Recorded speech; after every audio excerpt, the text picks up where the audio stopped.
बहुत प्राचीन काल में जब देवता और दैत्य के बीच लगातार युद्ध चल रहे थे, तब देवों के शिल्पकार विश्वकर्मा को एक आदेश मिला, एक ऐसा धनुष बनाओ जो कभी पराजित ना हो। ये आदेश स्वयं भगवान शिव ने दिया था। विश्वकर्मा ने दिव्य धातुओं और मंत्रों से उस धनुष का निर्माण किया। उसमें उन्होंने ब्रह्मा की सृष्टि शक्ति, अग्नि का तेज, वायु का वेग और इंद्र की गड़गड़ाहट का संचार किया। धनुष के हर भाग में मंत्रों की शक्ति थी। उसकी डोरी खींचने मात्र से आकाश में बिजली सी गर्जना होती थी। ये धनुष विजय नाम से प्रसिद्ध हुआ, जिसका अर्थ है विजय प्रदान करने वाला। सबसे पहले ये धनुष भगवान शिव ने धारण किया। उन्होंने इसका प्रयोग त्रिपुरासुरों के विनाश के समय किया, जिसे त्रिपुर संहार कहा जाता है। तीनों असुर नगर स्वर्ग, आकाश और पृथ्वी में बने हुए इस धनुष के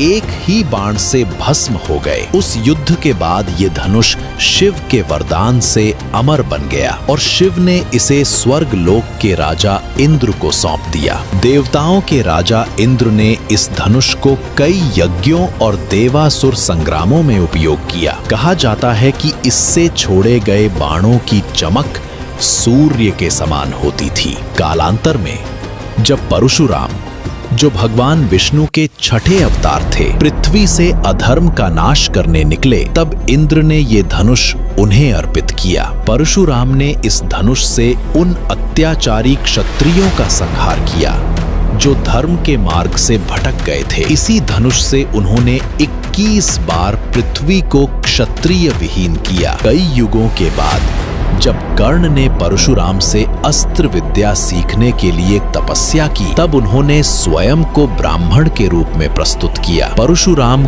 कर्ण की भक्ति और समर्पण से अत्यंत प्रसन्न हुए। उन्होंने उसे कई दिव्य अस्त्र सिखाए और अंततः कहा, कर्ण, ये विजय धनुष केवल उस वीर को शोभा देता है जो अदम्य साहस रखता है। मैं इसे तुझे दे रहा हूँ। जब तू इसे उठाएगा, तेरी विजय निश्चित होगी। इस प्रकार विजय धनुष कर्ण को प्रदान किया गया और वो इस धनुष का अंतिम धारक बना। कुरुक्षेत्र युद्ध के आरंभ में कर्ण ने ये धनुष नहीं उठाया। उसने प्रतिज्ञा ली थी कि जब तक भीष्म पितामह सेनापति हैं, वो युद्ध में भाग नहीं लेगा। जब पितामह भीष्म और फिर द्रोणाचार्य वीर गति को प्राप्त हुए, तब 17वें दिन कर्ण ने विजय धनुष उठाया। जैसे ही उसने धनुष की डोरी चढ़ाई, रणभूमि में गड़गड़ाहट गूंज उठी। सूर्य भी मानो थम गया और योद्धाओं के हृदयों में भय समा गया। कर्ण ने उस दिन इस धनुष से भीम, नकुल, सहदेव, शिखंडी और द्रुपद जैसे कई महारथियों को परास्त किया। कृष्ण और अर्जुन तक ने उस दिन उसकी शक्ति को स्वीकार किया। 18वें दिन का सूर्य अस्त होने को था। कर्ण और अर्जुन आमने सामने थे। दोनों के हाथों में दिव्य धनुष। कर्ण के पास था विजय धनुष और अर्जुन के पास गांडीव। युद्ध देवताओं तक को विचलित कर रहा था। कर्ण ने विजय धनुष से प्रलयंकारी बाण छोड़े।